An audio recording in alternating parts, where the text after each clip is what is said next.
Të nderuar qytetar, jemi në këtë takim me ju për të shprehur një shqetësim tonin për një ligj i cili ka kaluar në Parlamentin e Maqedonisë së Veriut.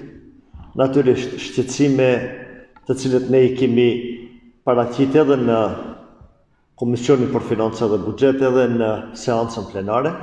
Faktikisht bisedohet për një huazim të ri, të cilin e ka bërë Qeveria e Maqedonisë së Veriut në vlerë 70 milion euro në Bankën Evropiane për Ndërtim dhe Zhvillim për financim të projektit transport i shpejt i autobusëve në qytetin e Shkupit.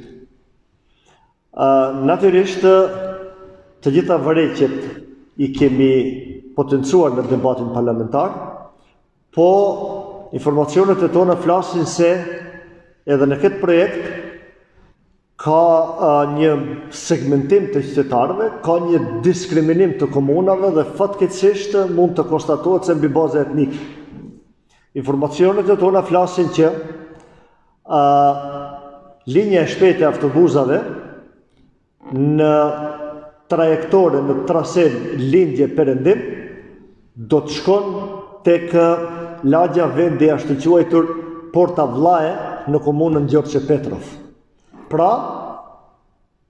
nuk do të shkon deri në fund të trases, faktikisht qytetarët, banorët e komunës së Sarajit janë të përjashtuar nga shfrytëzimi i kësaj linje të shpejtë të autobusit.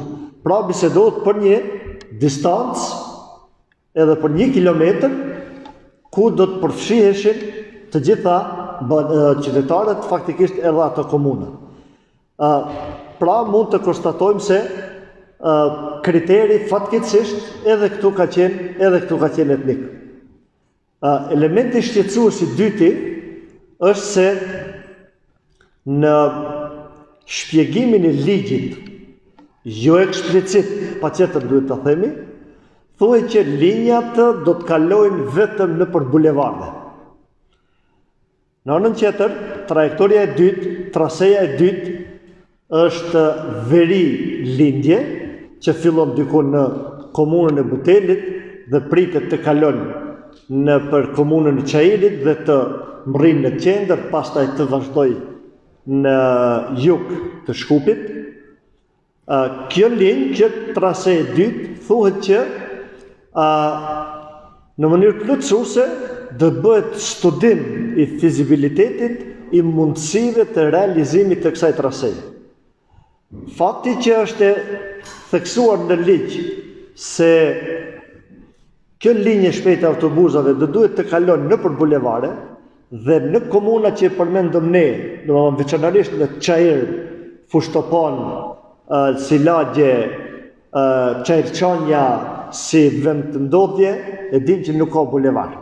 Dhe duke pas përbas historikun e zhvillimit të projektive të deritanishme infrastrukturore që ka ndodhur në Maqedoninë e Veriut, në thjesht kemi shumë dilema se edhe kjo traseja e dytë do të realizohet, po veçanërisht është shqetësues fakti që pse banorët e komunës së Sarajit për vetëm 1 kilometër janë të përjashtuar nga kjo linjë e shpejtë e autobusave, ndërsa dihet me filli që 70 milion euro kushton ky projekt në 2 transhe, transha e parë 47.6 dhe e dyta 22.4, dhe këtë borxh e paguajnë të gjithë qytetarët pavarësisht komunës ku jetojnë, pavarësisht ngjyrës, pavarësisht etnisë, pavarësisht proveniencës e kështu me radhë.